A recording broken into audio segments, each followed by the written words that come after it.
Welcome, YouTube. Woohoo! Okay, that's enough of that. Yeah, welcome. This is Black and Blacker. Once again, Black's not here. I'm Blacker. This is my week 2 fantasy predictions. But before we get into week 2 fantasy predictions, if y'all want to know where I am, I'm on the top of my bunk bed. Um, but before we get into our week 2 predictions, I'm about to give you our week 1 fantasy review and how kind of bad we did, I guess. I mean, we did all right. But all right, people we told you to start, or all right, yeah, Black told you to start Deji Kareem. He got 33 yards on 14 carries, 3 receptions for 39 yards, about 7 points in 7 fantasy points in standard leagues. Uh, if you were in a really deep league, I mean, which would be the only reason you would have to start Deji Kareem, that's decent. All right, I said, kind of embarrassed to say this. I said to start the Colts because I thought they would at least be able to put points on the board. I said start Joseph Adai. Uh, yeah, he only had 52 total yards for 5 points, so that was a fail. Don't listen to that. DeLon Carter, who I actually said Donald Brown, but I realized Carter doesn't. I mean Brown isn't the second string. DeLon Carter only got you 2 points, and I said start Dallas Clark, who I thought would be Kerry Collins' safety valve. He had 4 catches for 39 yards for 3 points. Now, let me get to players I did better with. I also told you to start Cam Newton. And if you listen to that, you look like a fucking genius. Cam Newton, 422 yards, 2 touchdowns, 1 interceptions, 18 rush yards, and a TD. That's 29 points in standard leagues, more in even other leagues. If you listen to me on starting Cam Newton, you probably won your league. I also said start Cedric Benson. Another one I was right in. 121 rush yards, 1 touchdown for 18 points. That was a good deal to start with.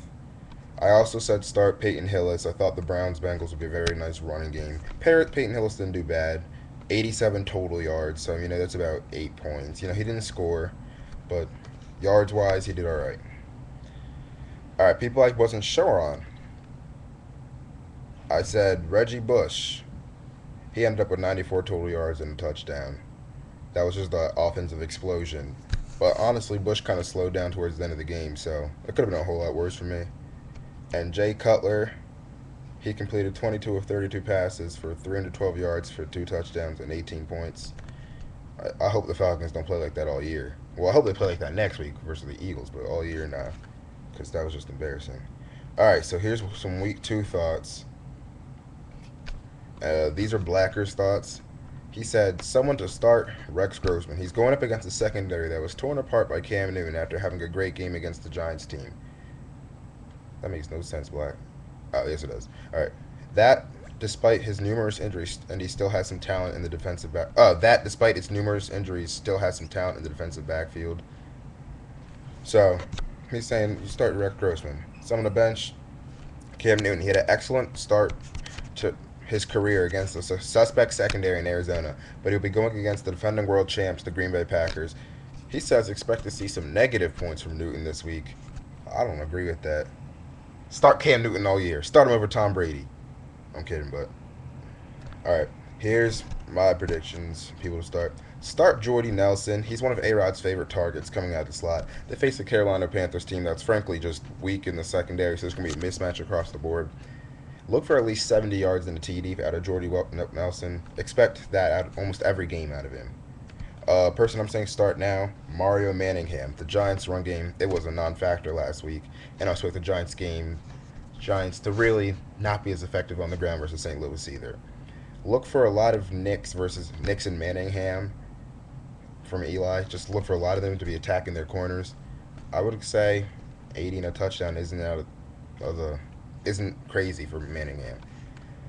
I didn't write this one down, but I thought about it. Another guy you should start is Robert Meacham. Marcus Colston's gone.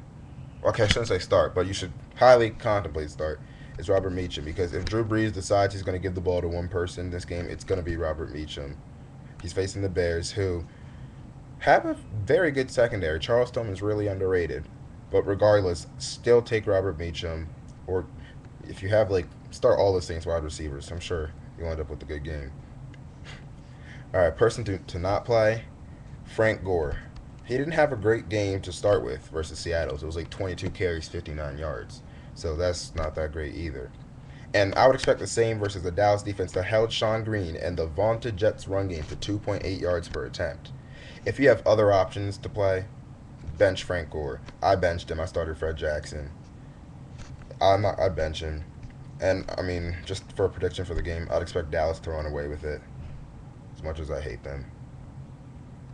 Alright, I mean, that's really all I got. It's like a 5-minute long video. I hope this video is louder.